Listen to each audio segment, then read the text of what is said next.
Pernahkah kamu merasa menolong orang lain hanya untuk menemukan bahwa niat baikmu dipakai sebagai alat dagang orang lain? Jika jawabannya ya, kisah ini akan membantumu melihat jebakan yang sering tersembunyi di balik kata bantu dan kata maaf.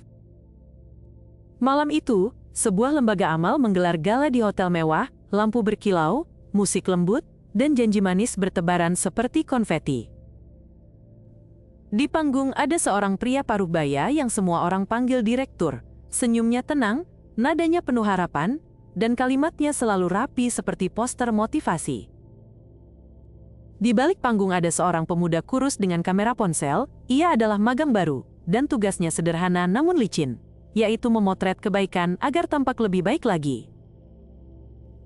Namanya Ardi, dan ia percaya bahwa kamera bisa menyelamatkan dunia jika sudutnya tepat. Ia belum tahu bahwa sudut yang salah bisa menenggelamkan orang yang berdiri di tepi. Malam itu bukan awal, tapi disinilah semuanya pecah, seperti gelas yang jatuh pelan namun pasti. Direktur membuka pidato dengan kisah anak desa yang berjalan jauh untuk sekolah, sepasang sepatu sobek, dan air mata yang mudah dipanen. Penonton mengangguk, dompet terbuka, dan tepuk tangan menjadi musik yang memuji diri sendiri. Ardi memotret dengan cekatan, menangkap cahaya, mengatur fokus, dan memastikan senyum kecil terlihat natural namun cukup dramatis. Di meja depan, seorang jurnalis bernama Lila memperhatikan angka yang melintas di layar. Ia hafal trik presentasi, dan ia tidak pernah percaya pada grafik yang sempurna. Ia datang bukan sebagai tamu, tapi sebagai jam pasir, karena ia tahu waktu menumpuk kebohongan di dasar botol. Saat musik berhenti, pelayan lewat, dan setelan mahal bergeser pelan untuk membuka ruang bagi bahasa tubuh yang bicara pelan. Lila menangkap tatapan direktur ke seorang pejabat senior di pojok ruangan. Tatapan itu bukan hormat, itu hitung cepat. Ardi mendekati Lila karena ia butuh kutipan yang manis untuk caption, dan ia berharap jurnalis akan memberinya kata yang aman. Mbak, menurut Mbak malam ini terasa hangat ya? Orang baik berkumpul dan bikin dunia sedikit lebih lembut. Lila menoleh dengan senyum tipis yang tidak membeli apapun, lalu ia bertanya dari mana Ardi belajar menyamarkan tanda tanya menjadi tanda titik. Hangat bisa dari lampu, bukan dari niat. Jadi pastikan kamu tidak salah menilai suhu. Ardi tertawa kecil, lalu mencatat, karena ia pikir humor membuat fakta lebih enak ditelan. Di panggung, direktur menyebut program baru untuk korban bencana, paket darurat, pelatihan, dan rumah singgah. Semuanya rapi, semuanya terdengar bersih. Lila menulis satu kalimat di buku catatannya. Ia menulis bahwa kebersihan presentasi kadang berarti ada noda yang disembunyikan. Ardi merekam tepuk tangan panjang, dan untuk sejenak ia ikut bangga, karena siapa yang tidak ingin percaya bahwa dunia bisa membaik dalam 3 slide.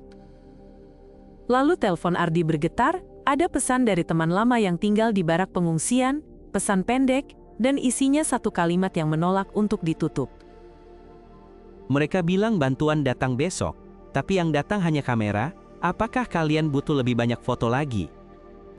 Ardi memandang panggung lalu layar, dan dua dunia itu tidak cocok, seperti baju bagus yang dipaksa ke tubuh baru sembuh dari demam.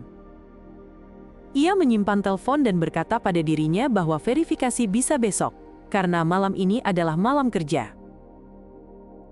Di luar ballroom, angin malam membawa bau kolam, daun kering, dan janji yang mudah diucap, karena tidak perlu dipertanggungjawabkan saat musik keras. Lila menunggu direktur di lorong, karena ia ingin bertanya tanpa lampu, tanpa mikrofon, dan tanpa kamera yang bisa menyunting kenyataan. Pak, apakah rumah singgah itu sudah berfungsi? Atau baru akan dicari lahannya? Direktur tersenyum, lalu menjawab dengan kalimat yang memuji kata proses. Kita sudah mulai soft opening, dokumentasi segera menyusul. Tolong percaya pada komitmen kami. Lila tidak menanggapi soal komitmen. Ia menanyakan alamat, kontak penanggung jawab, dan jumlah penghuni. Boleh alamatnya. Dan berapa keluarga yang sudah tinggal, satu angka saja cukup untuk malam ini. Direktur menyebut sebuah jalan, nama desa, dan angka yang bulat seperti pinggir piring hotel. 20 keluarga dan bertambah. Besok pagi Lila pergi ke alamat itu, dan yang ia temukan hanya bangunan kosong dengan spanduk baru dan cat yang masih basah. Ia menghitung langkah dari pintu ke dinding, ia melihat cahaya masuk dari atap bocor, dan ia bertemu satu satpam yang jujur karena tidak terbiasa diwawancara. Sudah ada keluarga yang masuk hari ini. Belum ada, Bu. Katanya tunggu inspeksi. Tapi spanduk harus dipasang dulu, supaya foto terlihat semangat. Lila mencatat nama satpam itu, ia mencatat jam, dan ia mencatat suara serangga yang lebih jujur dari poster di depan gerbang. Sementara itu Ardi sedang menyusun video pendek untuk media sosial, ia memasang musik lembut, ia menulis caption tentang harapan, dan ia memilih potongan direktur saat menatap kamera dengan mata yang bercerita. Ia tidak membohongi orang lain, ia hanya mempercantik dan ia pikir itu bukan dosa, itu estetika. Namun pesan dari Barak masuk lagi, kali ini lebih panjang, dan di ujungnya ada foto kasur tipis dengan bekas kaki yang tidak pernah mendapat selimut baru. Kenapa bantuan selalu dekat kamera, tapi jauh dari tangan yang benar butuh? Ardi merasakan dada sempit, ia menutup aplikasi, lalu membuka lagi, karena kerapuhan iman butuh lup kecil untuk merasa kuat. Di kantor lembaga, bagian akuntansi bekerja cepat, laporan harus siap, karena donatur suka angka yang tepat dan cerita yang halus. Ada satu pegawai bernama Mira yang teliti dan pelupa terhadap tekanan, ia menemukan selisih kecil di tabel yang tumbuh seperti garis retak di kaca. Pak, ada biaya operasional yang masuk dalam pos bantuan, apakah ini memang formatnya begitu? Manajer menjawab sambil menghela napas pendek, ia berkata format bisa luwes jika tujuan mulia, dan luwes adalah kata yang disukai orang baik saat neraca tidak ingin jujur. Mira menyimpan salinan, ia belajar dari hidup bahwa salinan adalah asuransi untuk hari yang tidak diundang. Lila menulis artikel tanpa judul karena ia masih mencari satu kalimat yang tidak terburu, namun ia sudah tahu bahwa kebajikan yang terlalu licin butuh friksi dari fakta. Ia menghubungi Ardi karena ia tahu pemuda ini bukan sekadar operator kamera. Ia adalah sumbu yang belum menyala.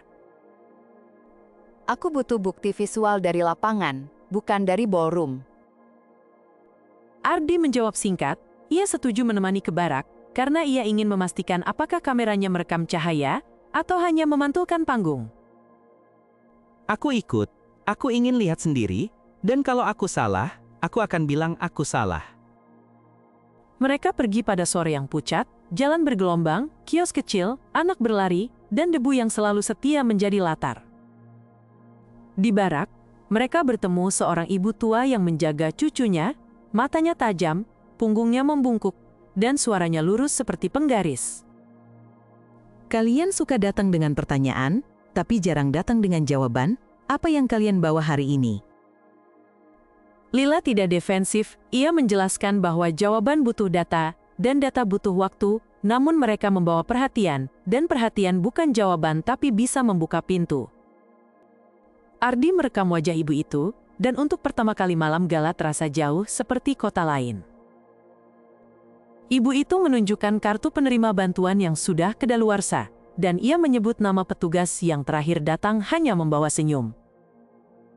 Senyum itu gratis, tapi kami butuh beras, selimut, dan dokter mata untuk cucu saya. Ardi merasa malu pada kamera di tangannya, karena perangkat ini sering membuat janji yang bukan miliknya. Lila mewawancarai beberapa orang lagi, lalu ia menyadari pola yang terlalu rapi, yaitu janji datang setelah kamera, dan pergi sebelum malam. Mereka kembali dengan rekaman yang mentah dan jujur, dan Ardi menatap file itu seperti menatap cermin yang baru digosok. Di kantor, direktur menerima kabar bahwa ada jurnalis yang mengendus, dan ia merespon dengan rapat singkat serta rencana perbaikan yang ditulis cepat. Kita percepat pengadaan, kita kirim logistik nyata, dan kita undang mereka untuk melihat, namun pastikan narasi tetap di tangan kita. Kata perbaikan itu indah, namun sering dipakai terlambat, seperti payung yang diingat saat hujan sudah berhenti. Sementara itu Ardi duduk di kamar kontrakan, ia memutar rekaman lagi, ia menghitung jeda napas ibu tua, dan ia menulis satu kalimat untuk dirinya sendiri. Jika gambar ini tidak mengubahku, maka aku tidak layak memegang kamera lagi. Keesokan harinya Lila mengirim daftar pertanyaan resmi. Ia menanyakan alur dana, vendor, dan audit independen, dan ia menawarkan ruang untuk hak jawab. Direktur setuju bertemu, dan pertemuan berlangsung di ruang rapat yang dingin, di mana kopi selalu pahit dan suara jam selalu terdengar lebih jelas daripada hati nurani. Siapa vendor logistik utama dan mengapa alamat rumah singgah belum berpenghuni? Vendor kami terverifikasi, ada hambatan teknis, serta prosedur keamanan, kami tidak ingin penerima bantuan menjadi objek kerumunan. Lila mengangguk, lalu meminta berkas, karena kata terverifikasi tanpa kertas adalah daun tanpa batang. Direktur menjanjikan kirim sore ini, dan janji itu seperti karet yang bisa ditarik hingga lupa putus. Ardi tidak duduk manis, ia menemui Mira diam-diam, dan ia bertanya, apakah ada yang ganjil di laporan. Ada selisih kecil yang berubah jadi besar, ada biaya iklan yang menempel di pos bantuan, dan ada pembelian selimut yang jumlahnya banyak, tetapi penerimanya sedikit. Ardi merekam suara itu dengan izin, dan ia berpikir bahwa kebenaran punya kebiasaan berbicara pelan di tempat yang ramai. Di rumah, Ardi menerima pesan dari direktur yang mengajaknya berbicara secara pribadi, dan ia datang karena ia masih percaya pada dialog. Kamu anak bakat, jangan biarkan berita miring merusak kariermu, fokus pada hal baik yang sudah kita lakukan. Ardi menjawab dengan sopan, namun ia tidak menaruh kamera di atas meja, karena ia tidak ingin lupa bahwa pekerjaannya adalah melihat. Jika hal baik itu nyata, maka kamera akan membuatnya tambah terang, jika tidak, kamera hanya menyalakan alarm. Direktur tersenyum lagi, senyum yang terbiasa mengantar cek, dan ia menawari Ardi kontrak penuh dengan gaji yang membuat mimpi memiliki kulkas 2 pintu terasa masuk akal. Dunia butuh orang kreatif, dan kamu bisa menyelamatkan citra banyak orang sambil menolong yang lemah, itu kombinasi yang jarang. Kata menyelamatkan citra membuat dahi Ardi berkerut, dan ia pulang dengan pikiran yang menolak tidur. Malam itu ia menulis caption baru yang tidak manis, tapi jujur, lalu ia menghapusnya, karena ia belum siap kehilangan pekerjaan yang baru dimulai. Di sisi lain Lila menunggu berkas yang tak kunjung dikirim, dan ia memutuskan untuk menulis artikel yang bertanya, bukan menuduh, karena pertanyaan yang tepat lebih tajam dari tuduhan yang lelah. Ia mempublikasikannya, dan artikel itu berjalan pelan, lalu berlari, lalu masuk ke ponsel orang yang ingin kelihatan peduli. Komentar berdatangan, sebagian marah, sebagian membela, dan sebagian hanya ingin menjadi bagian dari kerumunan yang terasa penting. Direktur menanggapinya dengan pernyataan resmi tentang misinformasi, tapi ia lupa menyertakan data, dan kesalahan kecil itu membuat apinya menyala ke arah yang tidak ia inginkan. Lembaga menggelar pembagian bantuan mendadak, ia mengundang media, dan ia berharap gambar hari ini bisa menghapus pertanyaan kemarin. Ardi diminta memimpin dokumentasi, dan ia berdiri di antara dus, spanduk, dan niat yang ingin kelihatan segar. Pastikan close-up yang menyentuh hati, dan jangan terlalu banyak menyorot kerutan yang bisa membuat cerita jadi berat. Ardi mengangguk, tapi ia menaruh kamera agak rendah untuk melihat kaki orang, karena kaki jarang bohong tentang jalan yang ditempuh. Saat pembagian dimulai, ada dorong kecil, ada teriakan yang bukan marah tapi lapar, dan ada seorang anak yang menatap dus seperti menatap bulan yang tidak bisa digapai. Ardi mendekat, ia menanyakan nama, lalu ia mendengar cerita sederhana tentang obat batuk yang habis dan baju sekolah yang tidak muat lagi. Apa kamu sudah menerima paket ini sebelumnya? Anak itu menggeleng, dan ibunya berkata paket pernah datang, namun tidak ke barak ini, dan mereka melihatnya di televisi dengan musik yang indah.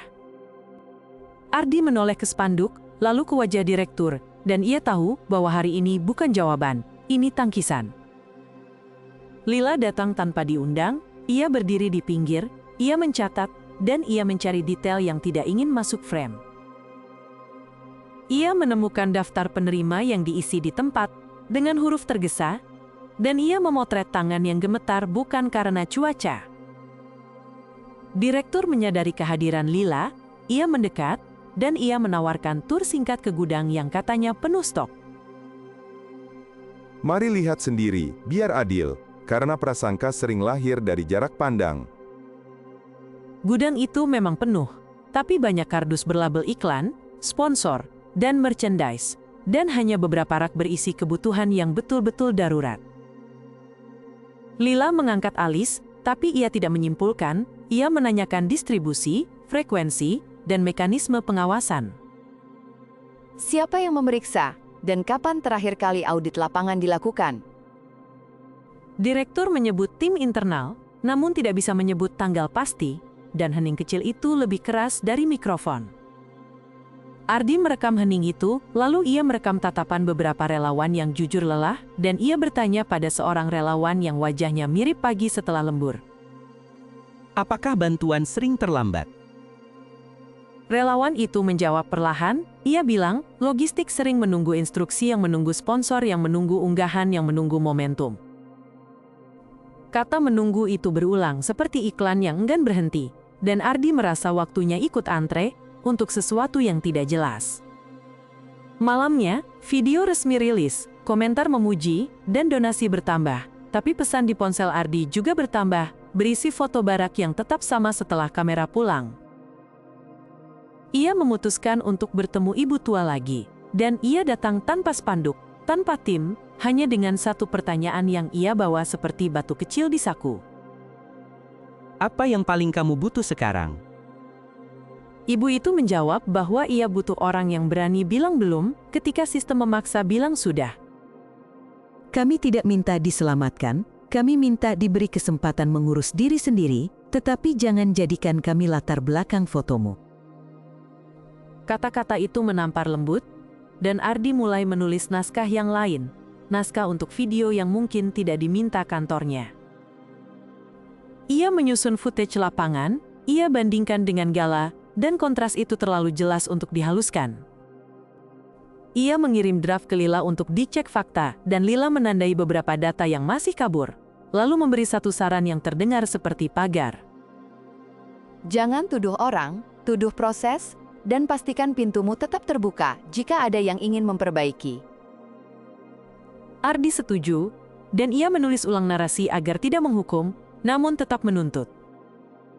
Video itu naik di kanal pribadi Ardi, tanpa logo lembaga, tanpa sponsor, dan tanpa musik yang memanjakan air mata. Judulnya sederhana, yaitu pertanyaan yang ia dengar pertama kali di Barak. Kenapa bantuan dekat kamera tapi jauh dari tangan? Video itu tidak meledak, namun berdenyut, dan denyut itu menemukan jalan ke grup relawan, ke jaringan kampus, dan ke meja seorang auditor yang diam-diam masih percaya pada angka yang jujur. Direktur marah tenang, ia menyesali keputusan menerima magang idealis, dan ia mengeluarkan pernyataan bahwa video tersebut menyesatkan, lalu ia menawarkan pertemuan tertutup. Kamu berbakat, sayang jika kariermu selesai di sini, mari kita cari jalan yang saling menguntungkan. Ardi datang, dan ia meminta satu hal sederhana, yaitu rencana tertulis dengan tenggat, daftar lokasi, dan jumlah keluarga yang akan menerima bantuan nyata. Jika rencana itu jalan, aku akan bantu dokumentasi tanpa dibayar, karena aku ingin kamera kembali jujur. Direktur menatap lama, ia melihat anak yang tidak bisa dibeli dengan gaji, dan ia merasakan ketidaknyamanan yang jarang ia izinkan masuk. Pertemuan itu berakhir tanpa kesepakatan, namun sesuatu bergerak, karena beberapa staf mulai bertanya dengan suara yang terdengar seperti pagi. Mira menyerahkan salinan laporan ke auditor independen, dan ia melakukannya dengan tangan yang gemetar tapi mantap. Saya tidak ingin lembaga ini hancur, saya ingin lembaga ini sembuh, jadi tolong bedahnya tajam namun bersih. Audit dimulai, dan angka yang tersusun rapi mulai membuka diri seperti buku yang akhirnya dibaca sesuai bab. Lila mengikuti dari pinggir, ia menulis seri artikel yang mengajak pembaca berpikir, bukan berteriak, dan komentar yang paling bising perlahan kehilangan tenaga. Beberapa donatur menarik dukungan, namun sebagian yang lain tetap tinggal dengan syarat, dan syarat itu adalah transparansi berkala serta distribusi yang bisa diacak kapan saja. Direktur setuju setengah hati, lalu ia merasakan kelegaan yang aneh karena beban sandiwara ikut berkurang. Ia mengunjungi barak tanpa kamera, ia mendengar keluhan tanpa moderator, dan ia melihat bahwa meminta maaf kadang lebih murah daripada membeli iklan. Saya minta maaf karena proses kami lambat, bantuan akan tiba sesuai nama di daftar, bukan sesuai jadwal panggung.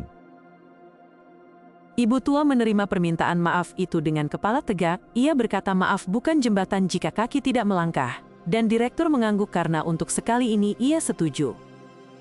Bawa daftar besok, bawa juga orang yang bisa ambil keputusan di tempat. Jangan bawa musik. Keesokan hari truk datang, bukan untuk siaran, tapi untuk menyicil hutang moral, dan suasana barak berubah pelan seperti sore yang mau jadi malam. Ardi tidak merekam, ia membantu menurunkan karung dan mencatat kebutuhan yang tercecer, dan ia merasa kamera bisa istirahat saat tangan bekerja. Malamnya ia berjalan pulang dengan lelah yang ringan, dan ia menulis satu kalimat kecil yang membuat dadanya lega. Ternyata keadilan bukan viral, keadilan adalah logistik yang tiba tepat waktu. Lila menutup serinya dengan kalimat yang tidak heroik. Ia menulis bahwa korban yang bersuara bukan pengganggu, mereka adalah Kompas, dan Kompas tidak perlu panggung untuk bekerja. Direktur menandatangani kebijakan baru, audit berkala, partisipasi warga, dan pelaporan terbuka, dan ia tahu ia tidak lagi bisa bersembunyi di balik geria kata. Beberapa orang menyebut ini kemenangan, namun Lila menyebutnya awal, dan Ardi menyebutnya kesempatan agar kamera kembali menjadi saksi, bukan alat kosmetik. Kini mari kita bicara tentang perubahan kecil yang diam-diam menghasilkan arus besar, yaitu saat penyintas berhenti menunggu dan mulai mengukur. Ibu tua membentuk kelompok ibu-ibu yang mengatur antrean sendiri, mereka menulis daftar kebutuhan yang berubah tiap minggu, dan mereka menempelkan kertas itu di pos jaga tanpa tanda tangan pejabat. Relawan yang dulu hanya memanggul dus kini ikut menyusun jadwal dokter keliling, dan jadwal itu tidak menunggu momentum, jadwal itu menunggu pasien. Ardi sesekali datang bukan sebagai pembuat konten, tapi sebagai teman yang membawa buku tulis dan spidol, dan kamera kembali menjadi alat catat, bukan alat pamer. Direktur mulai belajar duduk paling belakang di rapat warga, dan ia mendengar nama-namanya diucap tanpa hormat berlebihan. Yang berarti orang mulai percaya pada aturan, bukan pada figur. Lila mengirim kabar singkat ke Ardi, ia menulis dua kata yang jarang ia pakai, yaitu terima kasih.